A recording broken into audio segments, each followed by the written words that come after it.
Qui est ton joueur préféré, français et étranger? Je pense qu'étranger, c'est peut-être Antanasjevic, le pointu serbe, qui dégage un truc fou sur le terrain. Ce mec-là m'impressionne d'énergie, et aussi parce que c'est un excellent joueur, peut-être un des meilleurs pointus du monde. Et français, on va dire Erwin, hein, avec toute la créativité qu'il a et son talent pur. Pourquoi avoir choisi Chaumont? Qu'est-ce qui t'a motivé à venir dans le Grand Est, sachant que la météo est moins bonne que dans le Sud? Ouais, la météo, c'est vrai. C'est vrai, mais c'est pas grave. Je viens de Tourcoing, je vous rassure. Peut pas trop rivaliser avec le temps d'ici. Ça n'a pas trop d'importance pour moi. Par contre, ce qui avait d'important, c'est le club, ce qu'il y a, le travail que fait Bruno Soirfait avec le président depuis des années, c'est un aboutissement et je pense qu'il peut être fier de ce qu'il a construit. Et puis aussi l'équipe, en général, travailler avec ces grands joueurs et surtout notre staff hyper compétent et monsieur le professeur Silvano. C'est un plaisir de travailler avec lui tous les jours. Et c'est aucun regret à ce niveau-là. Qu'est-ce que cela t'a fait de jouer la finale de Coupe de France contre Tourcoing? Honnêtement, rien de spécial. C'était un match à gagner, c'était une finale à gagner. C'est dommage. Quel bilan fais-tu sur la saison du CVB cette année? Ligue des Champions, Coupe de France et Championnat. Eh bien, on est allé loin dans toutes les compétitions.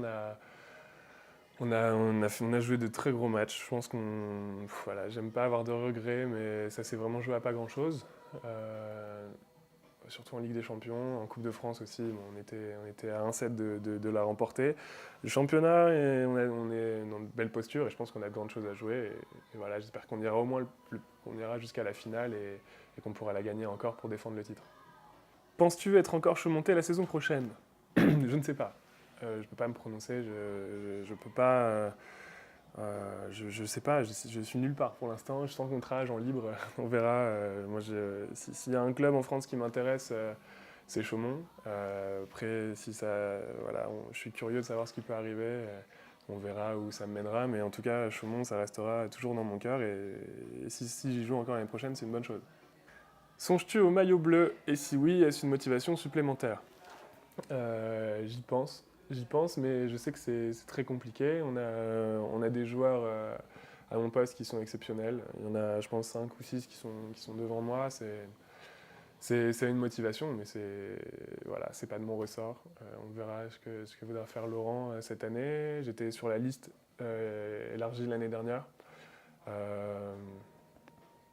Je donne le maximum, mais on verra. Hein, de toute manière, c'est une bonne chose. C'est une bonne chose pour Laurent qu'on ait autant de concurrence à ce poste et que l'équipe de France soit autant performante. Mais on verra où ça me mènera. Je donne le maximum en attendant.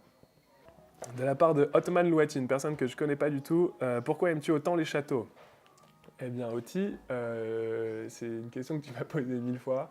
Je ne sais pas. J'ai une passion pour les châteaux. Plus tard, j'aimerais vivre dans un château. Pas du tout pour la gloire et tout ça que ça apporte, pour le soi-disant prestige. C'est vraiment parce que je pense que je suis un casanier fini et que plus tard, je vivrai avec des animaux dans mon château, avec mes chats, des singes, des girafes. Peut-être des hippopotames aussi, on verra ce qu'il y aura. Mais en tout cas, je me vois finir ma vie dans un château avec des animaux et ma famille, ouais.